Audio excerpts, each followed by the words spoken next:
There we go. Sorry. Hi, everyone. It's very nice to see you. I got a little distracted. That's right, Sophia. Robert Pattinson said that the Batman Part 2 is going to be filming later this year.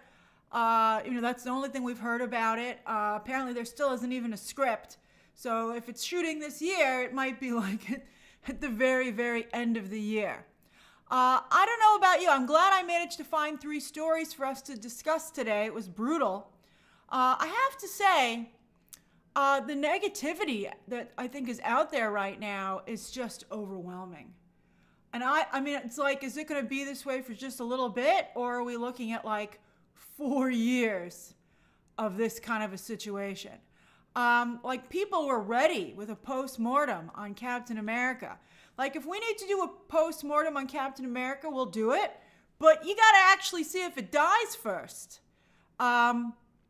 It's just, I'm shocked. It's just like so negative and like in a really hateful, not constructive, just wanting to see the whole world burn kind of way.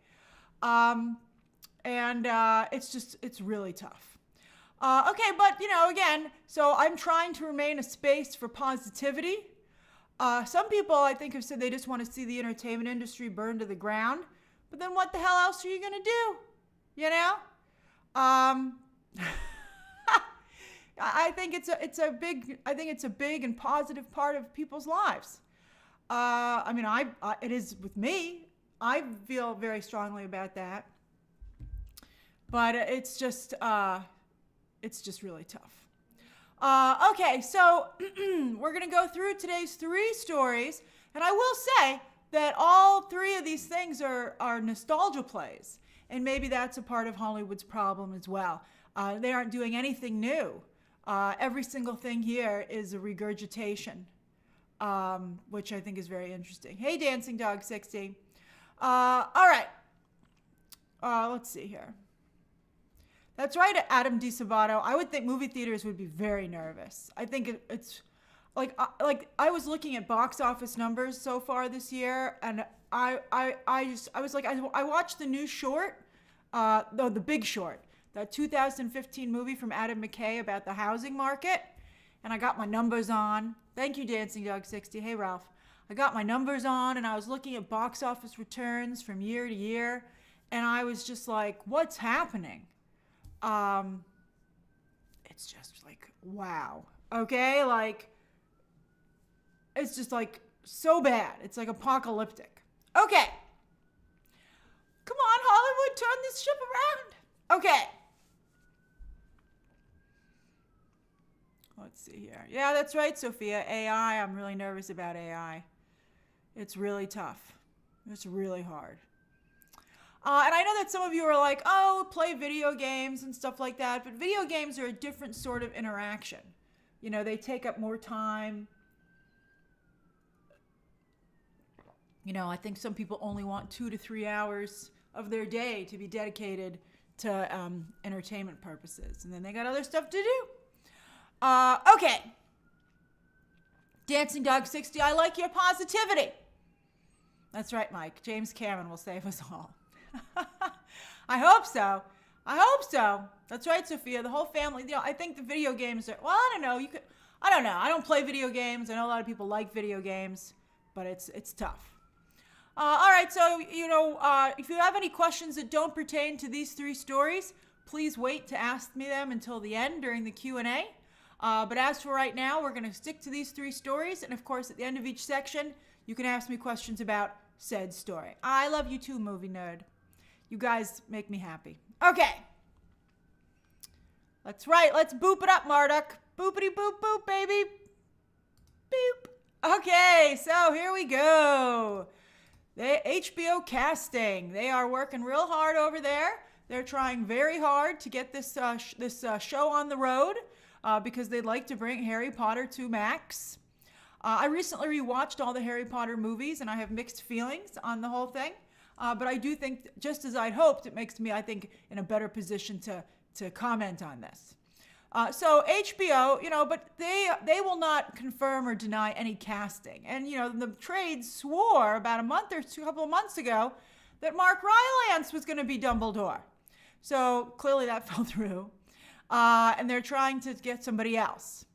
Now, also what's interesting is that is Dumbledore the linchpin of the series and maybe the biggest name? I didn't know that his Mark Rylance's wife died. That's very sad. And this is a huge commitment. There are 7 books, right? And so you'd have to commit for 7 seasons of a show. That is a tremendous commitment for an actor. And a lot of actors spoke of having to make that kind of commitment with the Harry Potter movies. In fact, Richard Harris died making the films, and they had to get a new Dumbledore with Michael Gambon. Hey, Mark, thank you. So, you know, it's a big commitment, and perhaps they feel Dumbledore is their best chance at a big name. So, John Lithgow is who the trades are saying it's going to be. And a lot of people had an interesting, I think, correct reaction, and that's like, he's an American. Because, of course, the Harry Potter movies, at least in front of the camera, was a who's who of great British acting. Now, obviously, they already used all those actors. Some of them have tragically passed away.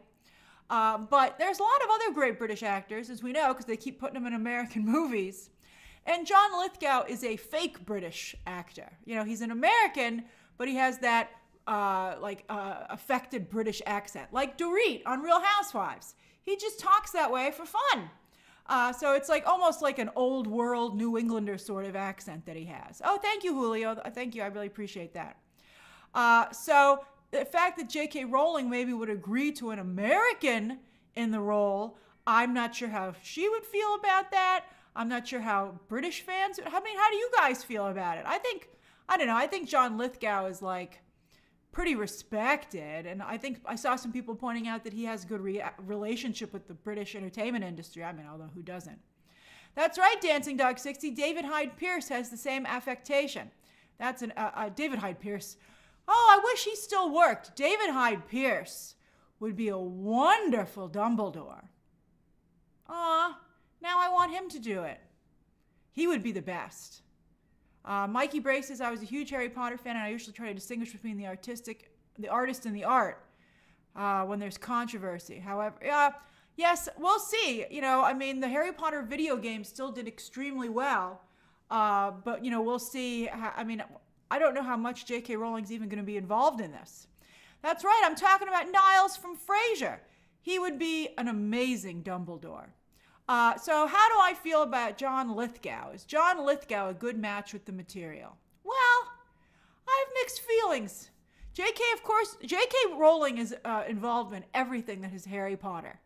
She's not necessarily the face of it anymore, but she certainly at the very least gets a cut of it financially because that's her contract. She will always and forever get money from anything that's Harry Potter related. That new Epic Universe Harry Potter land's looking better and better. Did you see the food that they debuted yesterday? Oh my God. I was like, it's like a 4-star freaking restaurant over there in a theme park. What are you guys doing? This is amazing.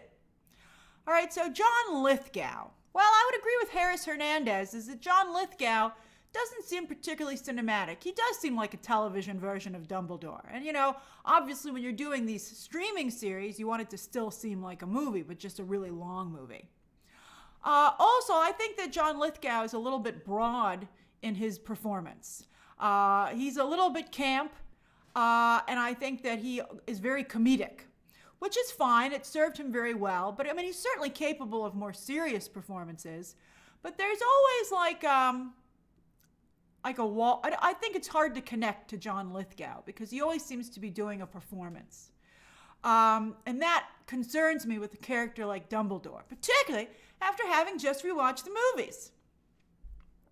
So I was surprised and I had forgotten what a great job that Michael Gambon did as Dumbledore. And that Dumbledore was really badass. Like Dumbledore took on Voldemort one-on-one in that incredible fight sequence. He was leaving Harry all these clues and all this great stuff. I mean, he really did a phenomenal job. And he was just really a tough character. You know, actually, I think a pretty serious character. So I worry about, you know, I mean, Lithgow is obviously an actor. And obviously you want him to make the role his own. But, I'm on OG Dumbledore. But I feel like it's just such a jump. And I feel like the gravitas of the character is more important. I don't think he's a good, I really love David Hyde Pierce. David Hyde Pierce hits his dramatic notes so incredibly well and can be just so sad and noble that I think that he would be wonderful. Also, David Hyde Pierce is an LGBT actor, and I think that would just be really also an excellent way to portray the character who's, supposed to be LGBT. And that's something that they explored in the prequels. Although, as much as I like Jude Law in the role, I feel like I have a hard time understanding how Jude Law would become the Michael Gambon version of the character. Jude Law was very, proper British, stiff upper lip, very buttoned up. Whereas, I think Michael Gambon really portrayed that artistic teacher with, I don't know, HBO's like, we don't want to get involved in politics either. But, that teacher who inspires you, who was a revolutionary, plays very much off of, some of the 1960s and 70s people who grew up, the activists who grew up to become teachers, which I think is reflected a lot in the Dumbledore character. But, so I don't know. I mean, I'd have to see. But I do feel that John Lithgow overall is too broad. And I get concerned that he would he'd make the character too comedic, too camp, and I think it would miss a lot of the really important aspects of the character. Ian McKellen would be good, but Ian McKellen, I don't know about. He's older, and you have to do it for 7 years. Jonathan Pryce is a pretty good idea. I like Jonathan Pryce. He's also a nice idea. Is Dumbledore silly? I mean, Michael Gambon was very silly on set. I don't really think of Dumbledore as a silly character, to be honest with you. But I didn't read the books. I mean, maybe he was making a bunch of jokes in the books. All right, so any questions or comments about this story? I'm not reading those books. They're too long. I tried to read the books when they first came out back in the day, and I fell asleep in a bookstore. I got scared. I woke up and I was like, thank God nobody attacked me. But it's their fault for putting beanbags in the reading section. So I sat down and I started to read it, and there was just so much descriptive text. I couldn't take it. J.K. Rowling was like, let me tell you all about this tree. And I was like, I don't care. It's a tree. I get it. Let's move on. Ben Verona says, originally Rowling made it a contract point that all actors must be British. Seems like this time around they're willing to branch out. Well, they might have said, look, JK, we can't get anybody. Yeah, that's right, Kareem. I fell asleep in a bookstore. It was the children's section downstairs, and it was on a campus. So it was like an off time of year, so luckily there weren't that many people around. But it was a stupid thing to do. I should not have done that, and I'm very lucky. I also fell asleep once on a city bus. And I was also like, oh my God, I'm okay when I woke up. I was like, thank goodness. How do I do that? It's like, wow. CM, Janet McTeer, I don't know if she's going to be McGonagall. They have not confirmed a single cast member yet. This is all rumors to date. Jackie Boy, don't jinx these poor actors. Jackie Boy's like, nobody might make it to 7 years. Art, you fell asleep in the subway? That's so scary. Yeah, but it happens, And Sophia, obviously the kids are going to be the most important choice, And if they decide, I mean, part of me really wishes that they would just do a new group of kids at the school so that they could have new teachers and new students, so that they would be able to do a more diverse cast without having to race bend anybody. And I think that would really have been the way to go. And so you will always have the movies, and I still feel that that would have been the smarter choice.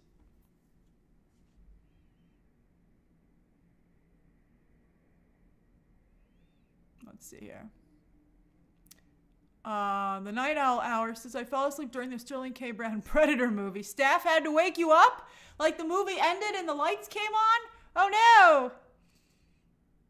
When I saw the first Batman Begins movie, I went to the midnight screening with a bunch of friends, and someone next to us fell asleep and was snoring. But we didn't know them, so we couldn't wake them up. So we felt bad. Also, we were like, oh, this poor person, they came here to see this movie at midnight and were obviously excited about it, but they fell asleep.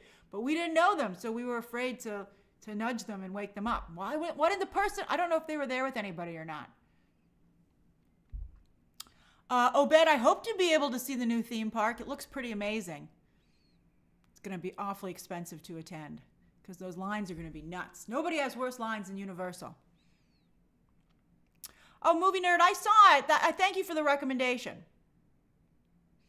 Lisa, you wake up snoring people? You're very brave. Adamsphere, I hope you went back and watched The Martian because that's a great movie.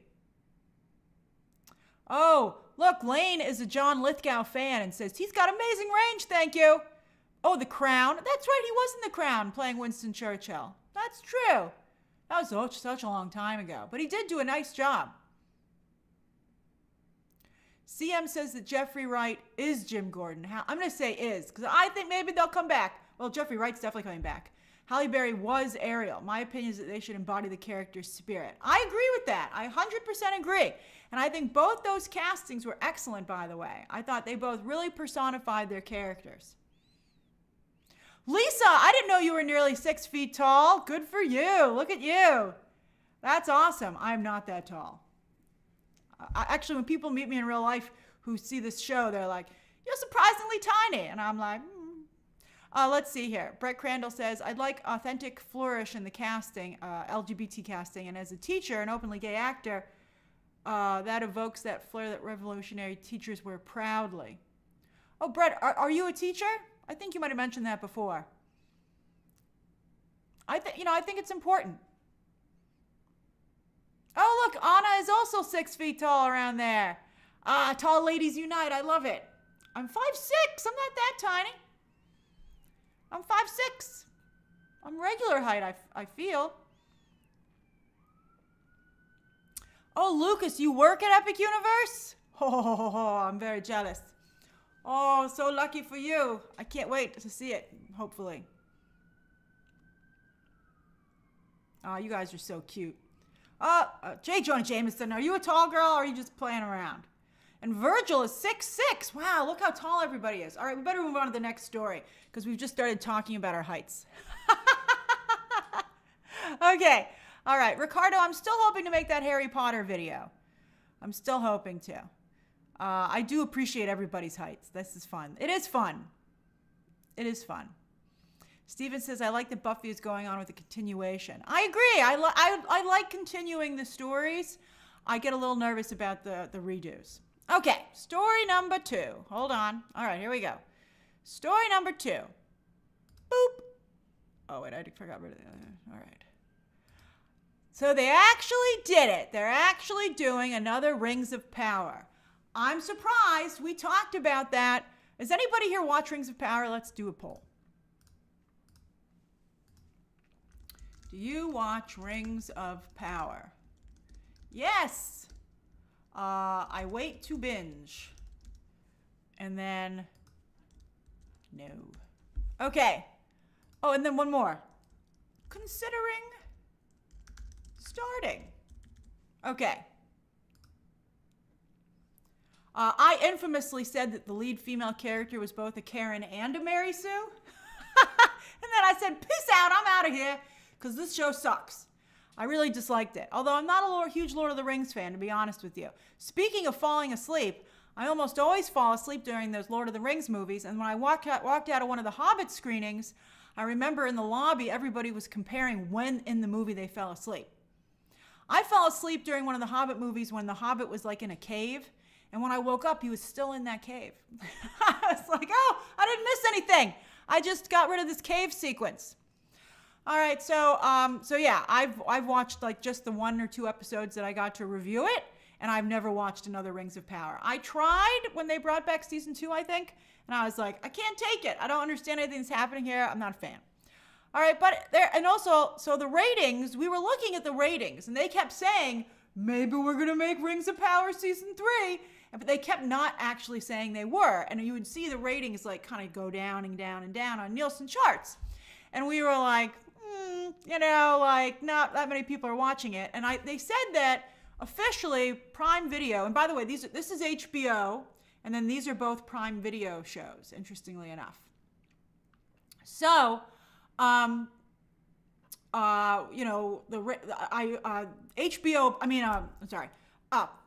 Video says that Rings of Power does very, very well for them. They said the first season was very much watched.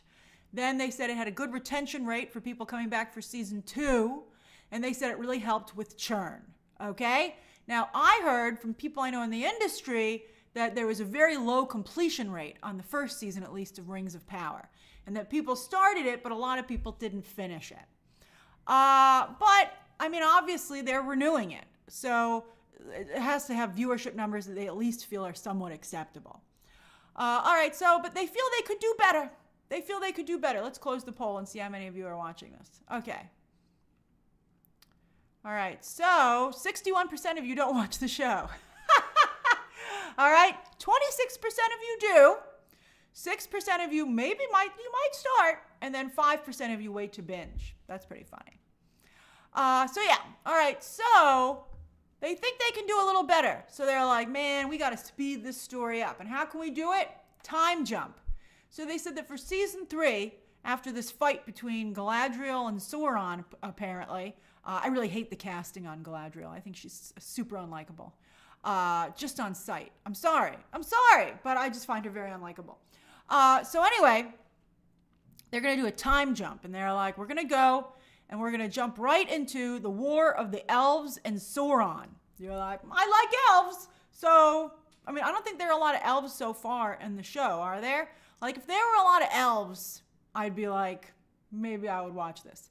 It reminds me of they're teasing House of the Dragon season 3, and they're like, Battle of the Gullet coming up. And they were all like, it should have ended season 2. And they're like, we know, but now we're going to start season 3 with it. And you're like, it better be amazing. So I think it's a similar thing, I feel. It's like teasing fans and being like, it's going to be epic. And you're like, is it though? Because you've told me before that it's going to be epic, and then it's not. So let me see. I like House of the Dragon. I have a fun time with House of the Dragon. All right, so they're going to not only have the War of the Elves and Sauron, which is going to get them close to the movies, but then they're also going to have him making the ring, the one ring to rule them all. Tina says it is a Jeff Bezos write-off, maybe.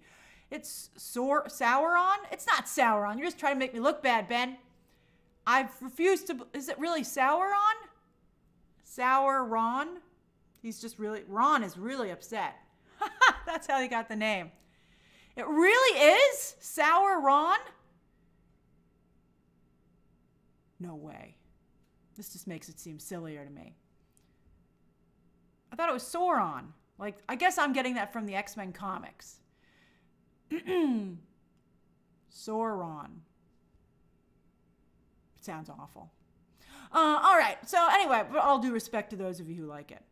No, Tony's saying it's Sauron. Or Sauron. Oh my God, he has to wear a name tag with the pronunciation on it.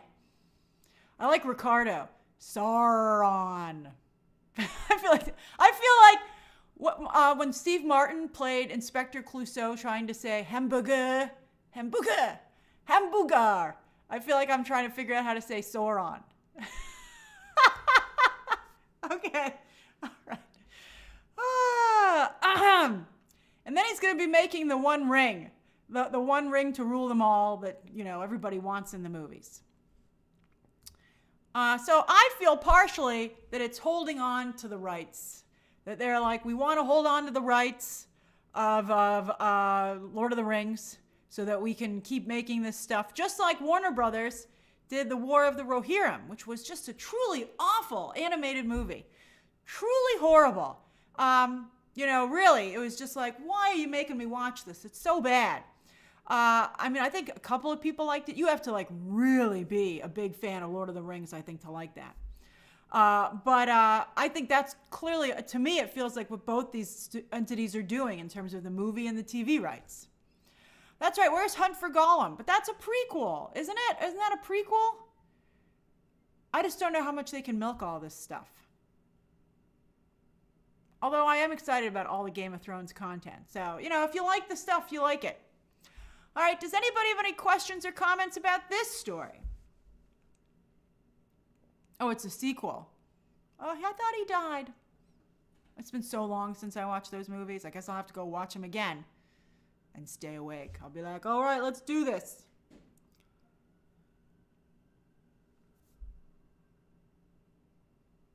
Ben says it's Sauron, like a female pig. I swear to God, this is like a comedy sketch. Who are you calling a female? I mean, like, that's hilarious.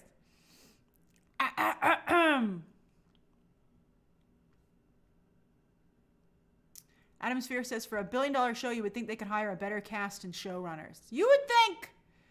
You would think. I mean, I think they're trying to save money, maybe. I also think that Hollywood is not doing enough to create new talent. And that's something that I feel very strongly about. Like auteur talent.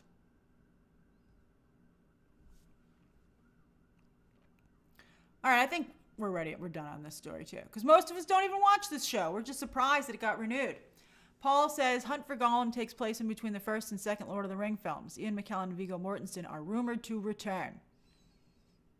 I like those guys. I don't know. I mean, I think it's like I go to the Lord of the Rings movies because, I'm a cinephile and I feel like I should. But I don't think I've ever enjoyed one of them. Like, really, truly been like, oh, man, Lord of the Rings? I like the elves, though. Okay. All right. Next story of the day. Third story of the day. Boom, baby. All right. So, speaking of new do-overs or prequels, we have a new Elle Woods. Now, they hired this actress and they introduced her in a very cute video that's making the rounds on social media. And Reese, they both wore pink, so I'm like, I really find it hard to believe that you didn't know that you were going to get the role, Lexi Minetree, because she's totally dressed as Elle Woods. Maybe she was just trying to put it into the world. But I'm like, wow, you are, I don't know. If she did know, she's a very good actress. I don't know if I'd cry if I became Elle Woods, but it's probably like really helps her career and stuff like that. Sir Grizzle doesn't even know who Elle Woods is. That's the lead character from Legally Blonde. All right. You're right, Davey. Maybe she just wears pink all the time. She apparently had an adorable audition video that they showed clips of where she was in a pool and working out with pink weights, and she did a very cute job, and she really put a lot of effort in the audition video. If you're thinking of being an actor, you should look at her audition video because she really went for it and didn't make, she didn't think anything was too stupid or trying too hard, and it got her the role. What also got her the role is that she looks exactly like Reese Witherspoon. They even sound alike. Part of me was like, then why didn't Reese Witherspoon just cast her own daughter? But I think the nepotism would have really been a problem. But I have to say, they look almost and sound almost identical, which is interesting. So this is going to be a series, Adam Sphere, for Prime Video. So Lexi Minetree. Interesting to go for someone who's totally new. You're right, CM. Elle Woods would make an audition video like that. That's hilarious. I think that, part of me would want to go with someone who already had a fan base. You guys like Usually Blonde? Yeah. I'm glad you like that. But anyway, part of me feels like, what's Emma Roberts doing? Or can I find someone who has some kind of fandom or following already? And, it's hard, I think, to get someone who's totally new. But they've gotten someone totally new, Lexi Minetree, who has not really worked very much at all. And it's going to be Elle Woods in high school. That's psycho. I like Usually Blonde, sometimes brunette. That's very funny. I like that quite a bit. CM said that Reese compared this to the pitch of Netflix's Wednesday. Oh, that's an ambitious pitch. Oh, that's so interesting. That's another good way to figure out how Hollywood works. So when something in Hollywood is a huge hit, okay, everybody else says, I want to do a variation on that. And it's very clever, and that's the way you pitch in Hollywood. So I'm sure that as soon as Wednesday blew up on Netflix, a lot of people said, oh, I want to do the high school version of this very famous character. Although Wednesday's always supposed to be in high school, so it kind of works a little bit better with that character. I got to tell you, I do not think that it's going to work as well, because they already have the opposite of Wednesday on that actual show with Wednesday's roommate. And also, I don't think there's the same level of world building. You know, with Wednesday Addams, you know, first of all, I think everybody can relate to how negative she is, or, you know, I think everybody's like, I think people can relate to her attitude. And then also, of course, she has her whole family and the movies. But I mean, like, what is going to be the world building here that people are excited to see? It's just going to be, you know, as I said, as I have here, it's basically just Clueless and Mean Girls. You know, down to where on Wednesdays we wear pink. Well, Elle Woods wears pink every day. I mean, to me, it just seems like Clueless and Mean Girls. And then also, who's going to watch this? So the thing is that with the OG fans, are they going to want to watch a character in high school? Because they're adults now. That's right, Glinda also wears pink, Chico. But I mean, Glinda is right now the queen bee. I wouldn't want to get into Glinda's way. But yeah. And then also, will new fans be interested in this character? I would rather have seen Reese Witherspoon continue the story of Elle Woods as what she was doing today. And if you want, give her a daughter. I mean, I'd be curious to see if they have LGBTQ characters on this show. I would think that it's a no-brainer to have them on the show, because I think that's a big part of the fan base for this character. And I think one of the most brilliant things, like I recently I saw Starlight Express in the UK, and they changed what used to be all female characters to one male character. And also, you know, I've seen, I don't think they actually did this, but in some places where they change things up, they make one of the characters, Heathers. Heathers made one of the Heathers a guy. And I thought that was really clever. I thought that was a great idea. And so I think if they maybe have that element a little bit to it, it could work. But this to me just seems too TV, too light. I just think they could go in a much better direction. I don't see the point of this, to be honest with you. Now that you tell me that that was her pitch, I understand it, but I wouldn't have agreed with it. I'd be like, nobody wants to see this. You know, I mean, I don't think it's a good idea. I think it misunderstands every reason that Wednesday was successful. Although Alberto, you might have just cracked it. Alberto says it sounds like Young Sheldon. Young Sheldon was incredibly popular. However, I think Young Sheldon was popular as a sitcom show, and also I think conservative audiences liked Young Sheldon for some reason. I think because of his siblings, and you know, it took place in Texas. And Elle Woods is a very liberal character. Although some of you, I didn't watch Young Sheldon. How is Young Sheldon? What was the political, did it have a political element to it? Lisa, I think that's great that you loved it. I mean, I like Big Bang Theory, but I never watched Young Sheldon. But maybe it would be her family. But I have to say, it was liberal leaning. That's interesting. I'd be interested to see if they make it more of a family show. You know, do they go the Young Sheldon route and focus on Elle Woods' family and what's happening to the other characters in her family? But that just means, to me, that seems like no Legally Blonde fans would enjoy it. I just don't really see a path forward here. You know, I don't see something that encompasses a large fan group. Steven says it's giving me vibes of when they tried to do the Carrie Diaries on the CW about Carrie Bradshaw in high school. It didn't appeal to fans of the original show.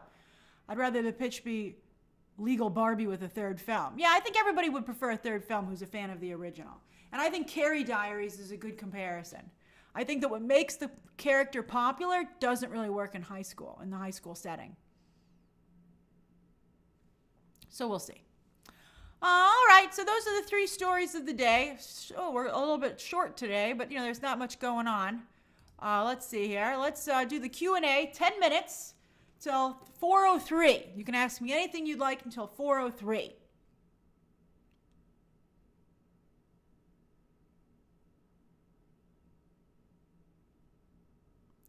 MM92 says, random question. Do you think S.J. Clarkson has a directing future after Madam Web? No, I don't. I do not think so. Look at Ricardo. Let's do 20 minutes of questions. Now that's too many questions. Yeah, that's a recipe for getting me in trouble. Rodolfo, I'm trying to find out when we're getting a Mortal Kombat trailer. I thought we might be getting it this week to play in front of Captain America, especially since they released the posters. But I've been asking my sources, and they haven't heard anything. And I think it would have come out by today because obviously it would be playing in theaters with Captain America. Dylan said, did you see that Variety ranked Elizabeth Olsen in WandaVision as the 64th greatest TV performance of the 21st century? I saw that article. That's crazy. And she still has been benched by Feige. It's a great performance. Those articles are funny to me. I wonder if every performance is on its own page because that increases the click rate and you have to go through 100 of them. Let's see here. Ben Verona says, Grace, what are your thoughts on Mattel's upcoming Masters of the Universe film? I gotta say, I agree with you. The casting's pretty good. And I have to say, I'm very impressed with how big that lead actor has gotten. Everybody posts photos of him saying, what happened? Nicholas Galot or whatever saying, what happened to him? And everyone's like, he's playing He-Man. That's what happened to him. I'm very curious. I'm excited for that, actually. CM says, who do you think is the most savvy actor turned producer? I'd have to go with Margot Robbie for the time being. I mean, she turned Barbie into a $1 billion movie and then had the smarts to take a break so she wouldn't be overexposed. So good for her. Jeremiah says, is it too late for Warner Brothers to pivot to an original Harry Potter story? I think so. If they're going to do that, they'd have to stop trying to cast Dumbledore, obviously. I think they're just not going to do it. I mean, I would think they should do it, but it's unfortunate. Adam Sphere, I liked the Johnny Cage poster. I felt bad everybody was calling Carl Urban old. I was like, oh man, Carl Urban. Like, someone's like, Carl, don't go online today. Don't look at any of the comments on your poster. Maruna, it's interesting that you're a fan of Nicholas Galitzine, but you don't like his Masters of the Universe look. You know, he has totally changed the way he looks, and perhaps might therefore not bring along his fandom. Mike, tonight's episode of Severance is very good. You're going to have a good time. You're going to enjoy it. Brody says, are you concerned that Avengers Doomsday will start filming in March to release next May? That seems like a short turnaround for a film that big. Not when you have the Russo brothers. I think the Russo brothers really know what they're doing. They have obviously a ton of experience with making this type of film, and Marvel desperately needs this movie to come out. I mean, I think that that's like their last chance. Miles says, do you think a Grand Theft Auto movie or show would work? I don't know. I mean, I think part of the appeal of Grand Theft Auto is all the horrible things that you can make your character do. And I don't know how you could do that on a show without getting in a lot of trouble. Unless it was like a comedy. Maybe I'd call up Dave Chappelle and ask him if he wanted to do it. I'd be like, Dave, the only way this works is if you put your stamp of approval on it, even as a producer and a cameo. That's what I'd say. I'd say, Dave Chappelle, give me a cameo and a producer. Oh, The Boys is a good comparison, Lisa. But I think, The Boys is obviously saying it's awful. And I think, Grand Theft Auto is not saying it's awful. Harley Quinn Dove, the post-credit scene on Captain America is nothing. You don't need to stick around for it. Zay, I think there'll be a trailer for Wicked maybe during the Oscars, but I think it'll come either at the Oscars or after that. Oh, Scores, we can start the stream now. That's adorable.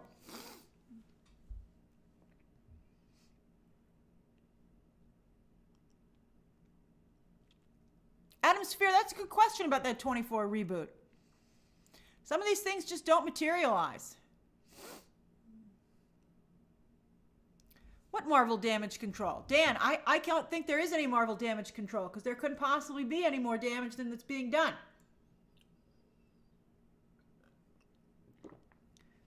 I'd be like, this is under control? Hey, Jesus says, hey, Grace, has anyone told that you kind of, oh, it looked like Vanessa Kirby? That's very flattering. Thank you very much.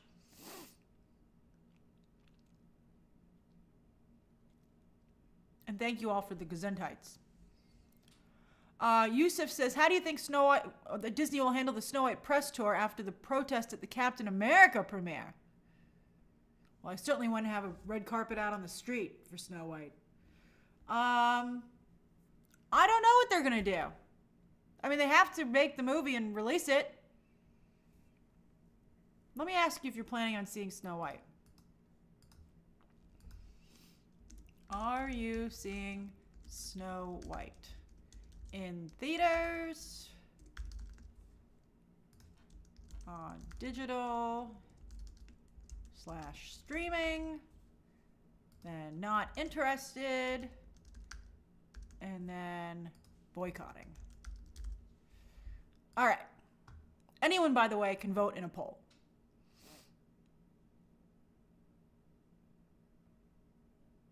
The House of Overthinking, that's not true. I don't believe you. David said, who should be Jennifer Coolidge's character? You mean in Legally Blonde? I don't know. Although some actresses, from Ariana Grande to that other actress on SNL, do excellent Jennifer Coolidge impersonations. Ricardo, the Cap 4 spoiler review is coming tonight. I actually already edited it, and it's all uploaded and ready to go. Just have to give the movie a little breathing space.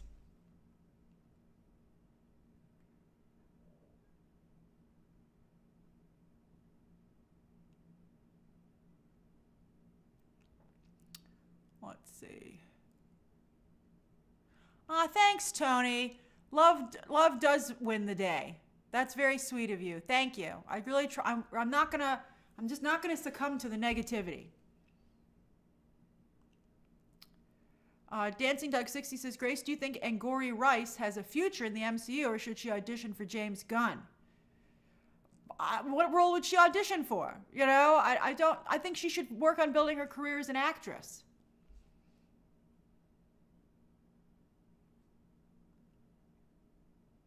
Ricardo, I haven't watched The Comeback, but thank you for the recommendation. Elise, I hope Captain America is not a total flop. I hope it hits its mark in the 90s.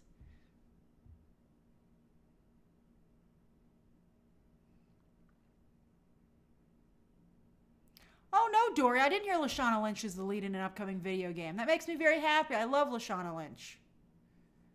Marco, I think Cap 4 moves the story forward a little bit. You know, I'm going to make a video about it, but I will say that I feel like one of the problems with scooping, and that's why I've tried to move away from it a little bit, is that, you know, you just can't be happy with the movie that you get because you're thinking about all the things that you didn't get. And I think that's really a negative. You know, like, you're not supposed to know, especially when the movie comes out, every little thing that was considered. I think it just, you know, it ruins the experience. And I think that's kind of where we are, at least with the fandoms.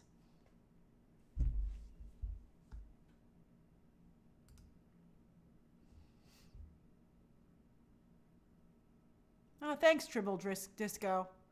I really don't want to, you know, I think like it's had an impact on me. Like, there are some things when I don't even look into, I could find out what the spoilers are, but I don't even look because I'm going to ruin it for myself.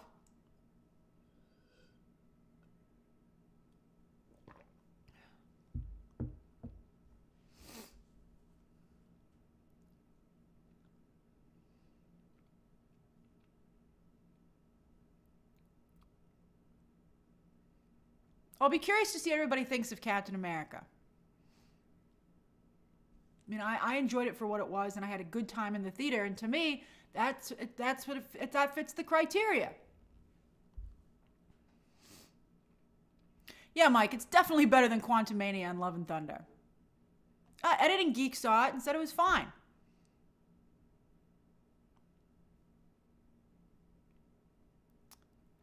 Brody, I did see that True Detective Season 5 will be set in New York City. Not very exotic pour moi, because, you know, I'm like, right here.